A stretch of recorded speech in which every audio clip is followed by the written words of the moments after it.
bem?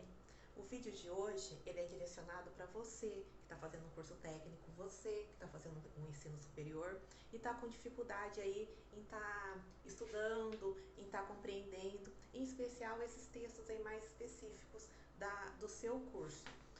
Então, a pessoa que me procurou e pediu essa dica, ela relatou isso, né? Ela faz, a gente vai estar vendo agora. Então, esse texto aqui, não entendo nada de anatomia, não entendo nada, dando que dá para você utilizar na sua área de conhecimento. Então, aqui no caso, o texto, né, ele diz que é introdução à anatomia. Então, era um texto lá de 10 páginas, né, da disciplina Anatomia e Fisiologia Humana. Então, o que eu disse para ela? Olha, aí ele vai dar do macro e ele vai afunilando para o micro. É a tendência, né, às vezes, os textos se apresentarem dessa forma, para você entender de onde veio e depois você ir conhecendo as particularidades. Então, esse texto ele começa com uma definição, né? Então, para que eu estudo isso? Para que no caso eu estudo a disciplina anatomia? Né? É para você compreender as partes e as funções do corpo. Se você está fazendo um curso, como no caso de técnico em enfermagem, você precisa estar conhecendo essas partes do corpo e como uma se relaciona com a outra. Depois ele vem definindo o que é anatomia e o que é fisiologia. Então, o que você vai estudar? Por que é importante? É realmente para você saber. Então, a palavra anatomia, ela já traz um significado, né, do que você vai estudar. O que ela coloca? Que é você cortar ou você dissecar o corpo em partes. Então, como você vai estudar anatomia do corpo, você vai ver o corpo por partes. E a fisiologia é a ciência, então sempre tudo que é logia é uma ciência. Então, fisiologia é a ciência do corpo, que entende como o corpo funciona. Então, dessa forma, por que é que a gente estuda, nesse caso, fisiologia e anatomia tudo junto? Porque o corpo humano ele é orquestrado, então ele não vai funcionar por partes. Ali você tem que entender, né, que uma parte está relacionada à outra. Então é por isso que vai caminhando aí tudo junto. Depois o próximo item que ele vai apresentar são terminologias anatômicas básicas, né? Por que básica? Porque é aquilo no mínimo que o profissional tem que conhecer. Então é isso que te diferencia da pessoa leiga no assunto. Então aí você já não está sendo mais leigo, você está aprendendo esses termos técnicos, esses termos científicos, né, que você vai estar usando ali no seu cotidiano com os seus pares. De repente, para você explicar, no caso aí para o paciente, né, que ele está com uma fratura no membro superior esquerdo, você não precisa, né, estar usando esse termo. Você vai falar que realmente o braço esquerdo dele está fraturado, mas ali no seu dia a dia, no seu relatório, no seu prontuário, você vai estar utilizando esses termos. Então é isso aí que ele está trazendo. Essa informação que tem de importante nesse item aí da terminologia anatômica básica. Seguindo esse texto, ele traz as posições corporais. Então, tem a posição básica, que você vai ter que saber, né, que está lá no texto, que é quando o corpo está ereto, você ir de frente, né, os membros laterais. Então, o que é essa posição padronizada, né? E depois quando o corpo ele está numa posição deitada. Então, se ele está com o rosto para baixo, né, o termo que você vai usar, que ele está no decúbito ventral. Se ele está com o rosto para cima, já é o decúbito dorsal. Então, aí são as posições do corpo, né, a partir daí que você vai estar fazendo essa análise aí e como referência também na hora de fazer um relatório, na hora de você se referir ao paciente a queixa. Então, dando sequência ao texto, aí no caso em questão, é um texto que ele traz as partes do corpo humano e as regiões anatômicas. Então, o corpo humano ele vai se dividir na cabeça, né? O que eu encontro na cabeça? Na cabeça eu encontro a face e na cabeça eu encontro o crânio. Então, ele se subdivide. Depois ele fala dos membros, do tronco, né? O que é o tronco? No tronco a gente tem o tórax, nós temos em seguida o abdômen e depois nós temos a pelve. A pelve é o popular quadril. E ainda nós temos os membros. inferiores e temos os membros superiores. E o que liga as partes, na verdade, desse corpo são aqui o pescoço e aqui a região inguinal, né? É a área inguinal. No estudo do corpo humano, né, os médicos, os enfermeiros, eles também se direcionam, né? Porque ali está no corpo, você tem que saber, você vai operar o lado esquerdo, o lado direito, né? A parte superior, a parte inferior. Então, tem alguns termos direcionais que você tem que também tá utilizando. Lembra quando a gente falou dos termos técnicos ali? Então, ali também entram esses. Então, normalmente eles são compostos por pares. Então, inferior, superior, direito, esquerdo.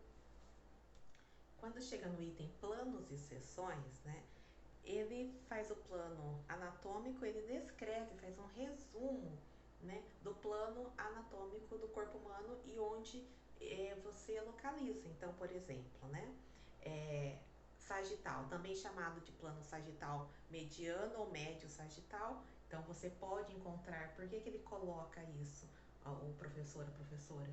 Porque você pode encontrar leitura que fala só sagital mediano, em outra, né, médio sagital. Então, quando você ler algum texto, alguma coisa que está usando termos diferentes, é para você saber que ele se refere à mesma coisa. Então, ele divide o corpo em dois lados, o lado direito e o lado esquerdo.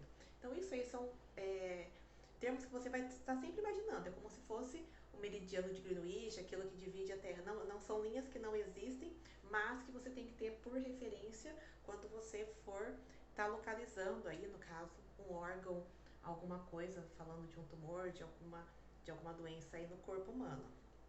Então, tem o outro termo aqui, frontal ou coronal. Então, se tem ou, é a mesma coisa, você pode usar ou frontal ou coronal, que divide o corpo ou o órgão, porque eu posso estar falando do corpo inteiro, como eu posso estar falando de um órgão específico, né? Em posição anterior, então ventral, frontal, frente, né?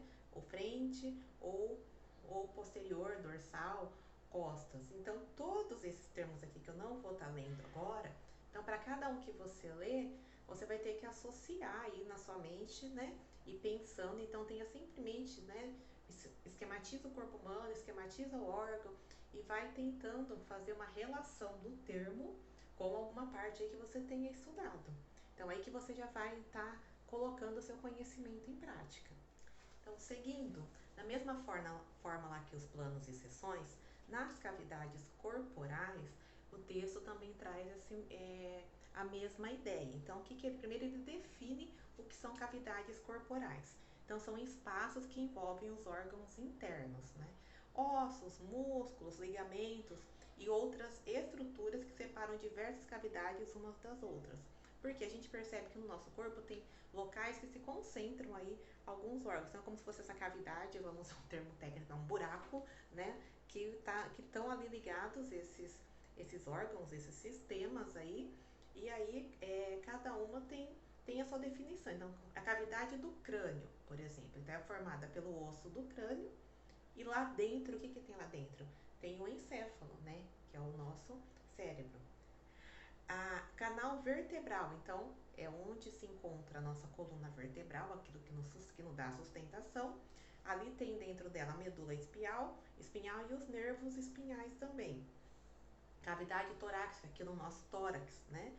Tem as cavidades pleurais, periocárdio, mediastino. Então, aqui no nosso tórax, né, tem a nossa parte aqui onde está o coração, tem toda essa região aí de órgãos. E assim vai seguindo. Então, para cada cavidade, cada uma delas que você está lendo, você vai estar já relacionando ao órgão aquilo que ela contém. Então, você já vai associando esse termo técnico com onde você encontra esse órgão aí no corpo humano.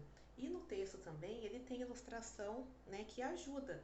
Então, você está com a dificuldade, você já vai olhando que a ilustração também, às vezes, é um órgão que você não tem tanto conhecimento, a ilustração ajuda a localizar e ajuda você a associar também. Esse órgão está relacionado a qual sistema?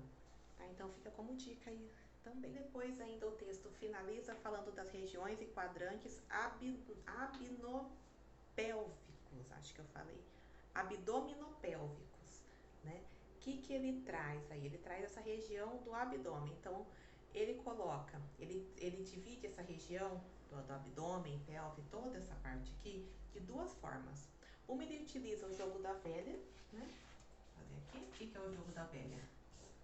2 riscos na verticais, 2 riscos na horizontal, né? Então aí ele divide o corpo humano em 9 cavidades abdominopélvicas. Nossa, vou introduzir essa palavra no meu dicionário.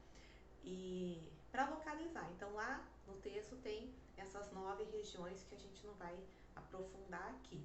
Então é você, então, para cada uma, você pensar no corpo humano, se você estivesse fazendo essa divisão aí, essa linha, então o que você localiza em cada uma? Lá no texto ele tá falando então qual que é a localização. E a segunda divisão é quando ele divide em 4, é um quadrante, né? Então é isso aqui, né? Então aqui tem o quadrante superior esquerdo, quadrante superior direito. Então quadrante é porque é dividido em 4, superior porque está na parte de cima, direita e esquerda a posição. E no de baixo a mesma coisa, só que aqui qual que é a diferença? Se está em cima é superior, se está embaixo é inferior. Esquerdo, quadrante inferior, direito. E lá também nesse quadrante ele faz as divisões. Então essa dica aí é para você, né, que está com dificuldade. Então assim, o que eu penso e sempre fiz? Você não precisa pegar um texto e ler esse texto milhões de vezes, né? Você tem que entender o que ele está te trazendo de novo, o que ele traz em relação a esse conteúdo.